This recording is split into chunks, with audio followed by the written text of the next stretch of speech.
He is a co-president in this country. Farouk Kibet runs the government. Everybody reports to him. The Inspector General of Police, the head of public service, cabinet ministers. Katika siasa za ndani ya mamlaka ya juu kabisa, nguvu halisi mara nyingi yaonekani hadharani.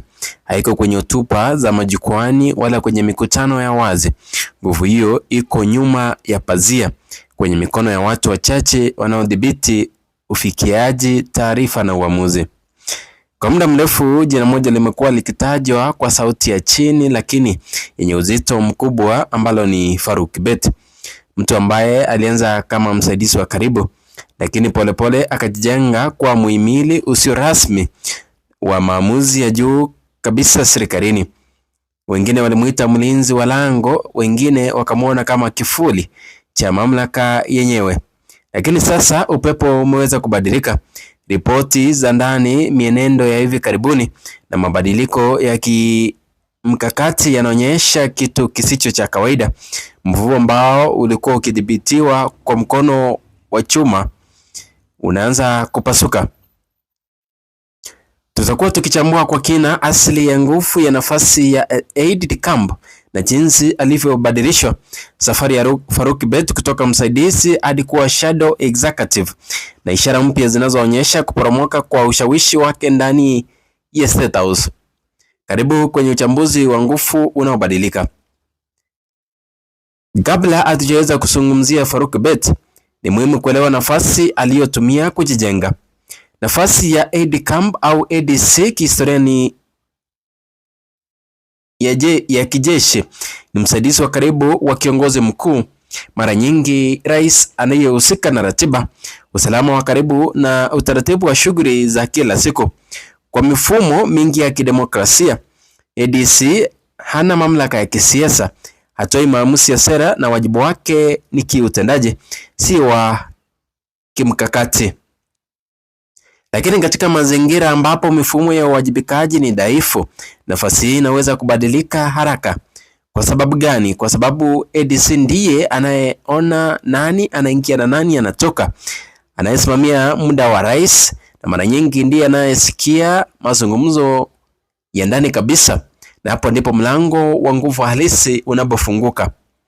Farouk Kibet akubaki kuwa ADC wa kawaida. Alifanya mambo matatu muhimu ambayo yalimbadilisha kutoka msaidizi hadi kuwa muamili wa nguvu. Cha kwanza ni kudhibiti ufikiaji ama the access control. Alihakikisha kwamba hakuna mtu aliyefikia rais bila kupitia kwake. Hii ilimaanisha kuwa mawaziri walihitaji ridhaa yake, washauri walipaswa kupata baraka yake, na hata viongozi wakuu walilazimika kusubiri, na hii ilimpa uwezo wa kuchuja taarifa. Lakini sio kila taarifa ilifika kwa rais kama ilivyo. Taarifa zilichuchwa, kupangwa na wakati mwingine kubadilishwa mwelekeo. Na katika siasa, anayodhibiti taarifa anadhibiti maamuzi.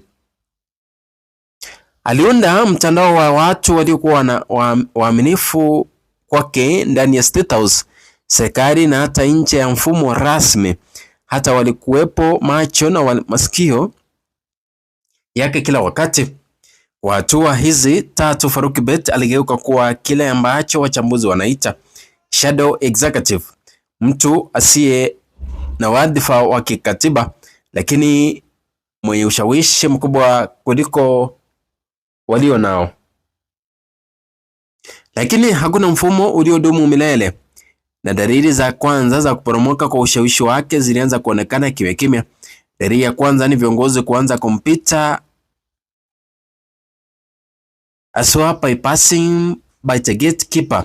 Ripoti zinaonyesha kuwa baadhi ya maafisa wakuu walianza kupanga mikutano moja kwa moja na Rais William Ruto mwenyewe, kutumia njia mbadala ya mawasiliano, kuepuka mfumo wa zamani wa idini. Hii ilikuwa ishara kubwa kwamba kwa sababu mfumo wake ulitegemea udhibiti wa ufikiaji, ukishinda kudhibiti nani anaingia, unapoteza nguvu. Vilevile nguvu yake pia ilianza kupungua kutokana na migawanyiko ya ndani. Makundi mapya ya ushawishi yaliibuka, washauri wapya wenye ushawishi wa moja kwa moja, wanasiasa waliokuwa na njia zao kibinafsi na kufikia mamlaka, na maafisa waliokuwa wakipinga udhibiti mkali. Makundi haya hayakumkabili moja kwa moja, bali yalifanya kitu cha kimkamati zaidi. Waliweza kupuusa, na katika siasa kupuuswa ni hatari zaidi kuliko kupingwa. Moja ya ishara kubwa za kuboromoka kwa ushawishi wake ni mabadiliko ya ghafla ya majukumu ya nafsi. Kulikuwa na uhamisho wa maafisa waliokuwa karibu naye, kuondolewa kwa watu waliokuwa sehemu ya mtandao wake, na kuleta kwa watu wapya wasiokuwa na uhusiano naye. Haya si mabadiliko ya kawaida, ni dalili za kufunjwa kwa mfumo wa zamani. Labda ushahidi mkubwa zaidi wa kupungua kwa ushawishi wake ni kile kinachoonekana kwenye serikali na sera za serikali.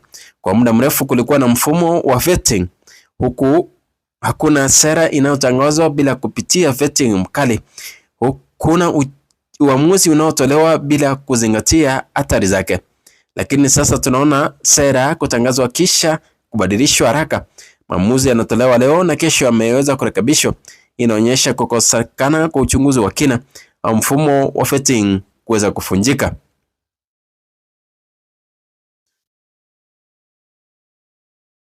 Hadithi ya Faruk-Kibet ni zaidi ya hadithi ya mtu mmoja. Ni hadithi ya jinsi nguvu jengwa kimya kwa mikakati na kwa muda, na pia ni hadithi ya jinsi nguvu inavyoweza kupotea taratibu kwa kubuuzwa na mabadiliko ya ndani yasiyoonekana wazi. Swali linalobaki ni hili: je, huu ni mwisho wa enzi wa udhibiti wa umoja, au ni mwanzo wa mfumo mpya wa nguvu unaojijenga kimya? Na kama historia inavyofundisha kitu kimoja, ni kwamba katika siasa za juu, kile kinachoonekana sio kile kilicho halisi. Hii ni uchambuzi wa Edwin Sifuna Media, tukikuletea siasa za ndani kwa kina, bila kelele, bila upotoshaji. Usisahau kusubscribe, kushare na kuendelea kufuatilia uchambuzi zaidi kama huu. Mpaka wakati mwingine.